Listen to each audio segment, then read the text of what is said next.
Ever wanted to know something? You wanted some information, or you wanted to understand something, or to know about something, and when you found out, you wish you didn't know anymore. Or maybe you were watching something and you were enjoying what you were watching, and then it popped into a scene that now you can't get that image out of your head. Well, the enemy knows that sin is bad. It's not good, and if we really understood the ramifications of it, we wouldn't want to participate in it. And so he has to keep those ramifications covered. And we've been, as we've been reflecting through the Bible, we've been sitting in Genesis chapter 3 for a while now, as we're examining the way Satan tempted Eve, and Satan is putting on display really his full arsenal of tricks of the way he attempts to try to deceive us away from following the Lord. And we've seen that he begins with, did God say? He tries to prevent us or get us to doubt whether or not God said what we think he said, especially the Bible. Then we talked about his temptation against morality. Did God say you shall not eat from any tree? So he wants us to question whether or not God said it was wrong to do this.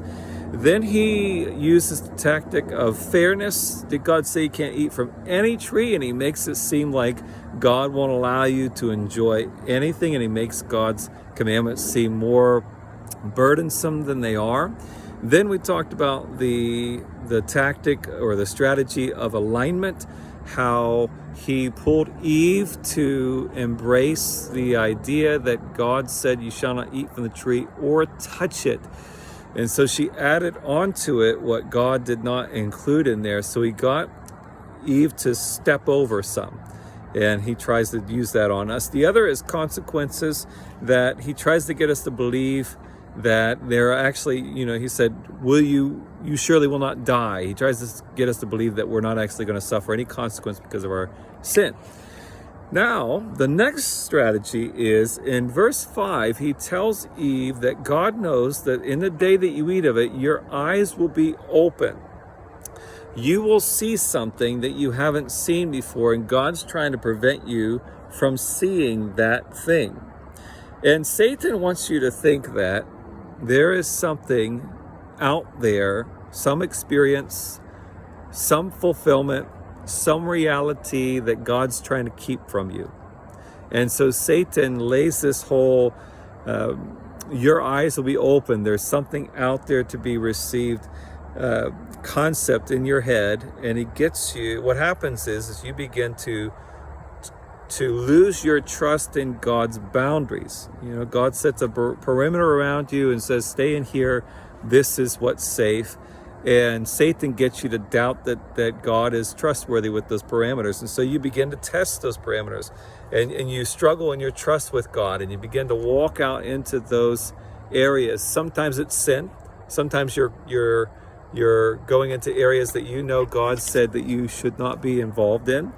And other times it's something that's not necessarily sin, but you're just exploring things that are outside of where God told you to go, and you don't realize you're in a danger zone, and you're trying things that otherwise you wouldn't have tried if you wouldn't have been inspired to test these boundaries. Our kids do this all the time. It's amazing how right it is that the Bible says we are children of God, because we behave very much like kids towards God, testing these boundaries. And Satan's trying to get us out there, because if we stay within the protection of God's parameters, he can't really attack us as well as if he gets us out there. And so this your eyes will be open concept, it causes that breakdown.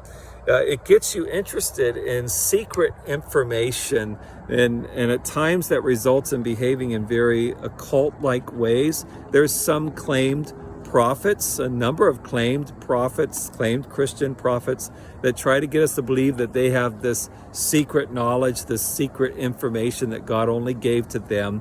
And that's really a lie of the enemy. Satan wants us to think that there's something out there that God isn't revealing to us unless we do some certain thing to get that out. And he wants to lure us into, again, investigating things that eventually will lead us down a bad path. So keep that in mind. it causes you to focus on you and your own gain. So you think about that question.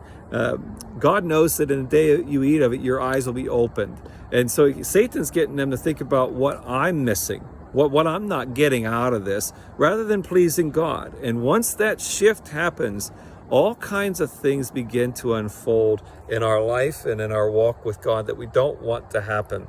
So he also, in that statement that your eyes will be open, you'll be able to see what you don't. What happens is you'll be able to see the things you don't want to see.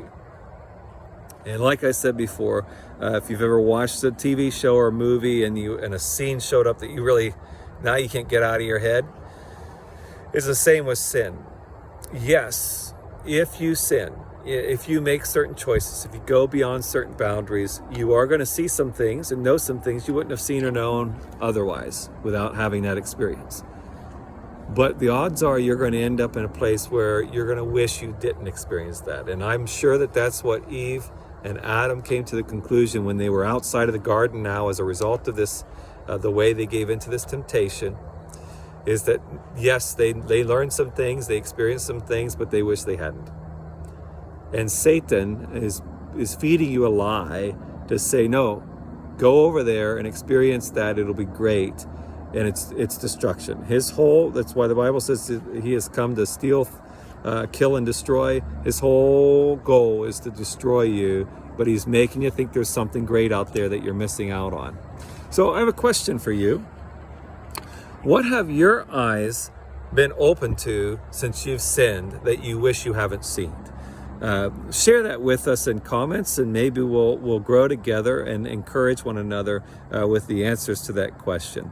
If you would, please, though, share this video with others. If you find this video or the entire series helpful, please share it with others and like and comment on it. Please give me some feedback on if this video is helpful for you and how. If you would, if you're on YouTube, please subscribe to our channel.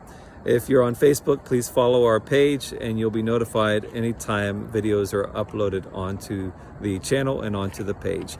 I look forward to hearing from you. God bless.